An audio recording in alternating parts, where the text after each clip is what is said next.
ल ल भिडियो दुईजना जिग्रीहरू चाहिँ बाटो लाग्नुभयो यसरी बाई बाई। अब दुईजना कहाँ हिँड्नु भएको मलाई थाहा छैन। पुरा जोसमा बाटो चाहिँ कस्तो छ त थाहा छैन।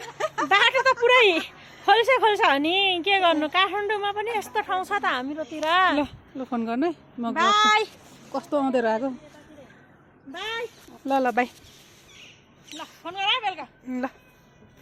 खोइ बाटो पो डेन्जर छ जस्तो छ। हालेको है सामान चस्मा लगाएर चाहिँ हिँड्नु सक्दैन जस्तो छ। ल पोकै पोका चाहिएन त नि हो नि हस्पिटलमा हस्पिटलमा जाने मान्छे। ल यस्तो छ बाटो। ओहो काम तापेर राम्रोसँग बस्नु आफ्नो ख्याल राख्नु। जाडो छ बिरामी नहुनु। फेरि अस्ति जस्तो हस्पिटलको भिडियो आउला। ल बाटो त अब हामी गुटुङ टुङ लगाएर गाउँबारी दौडिनेछौँ। कति धेरै बाँस काट्यो यहाँ। बाँस काट्न आउँदैन मान्छेहरूले। ल खोला नि रहेछ यहाँ।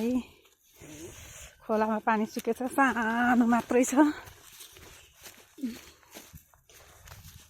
सफा रहेछ सानो भएन।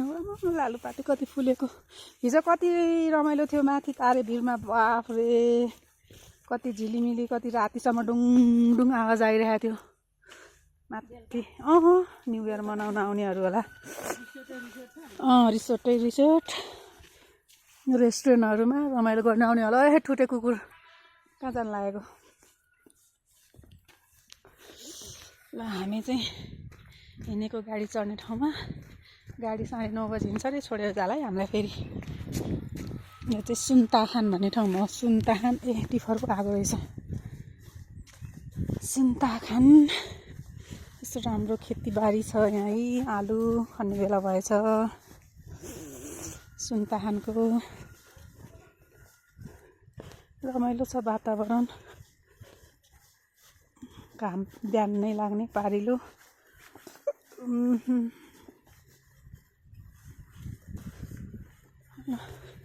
अब रोडमा निस्किन लाग्यो हामी चाहिँ। यहाँ गाडी चाहिँ आधी घन्टाको फरक छ यहाँबाट जाने। यहाँबाट गएर हामी कहाँ उत्रिने? ए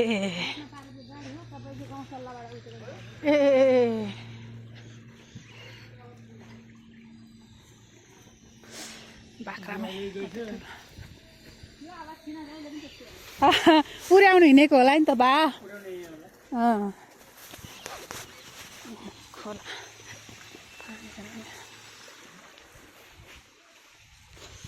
ला ला ला ला ला ला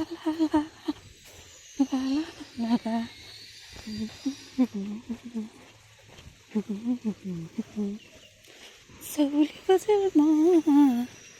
सौली बजारमा ताना तान्बो हान्बो मलाई देखेर।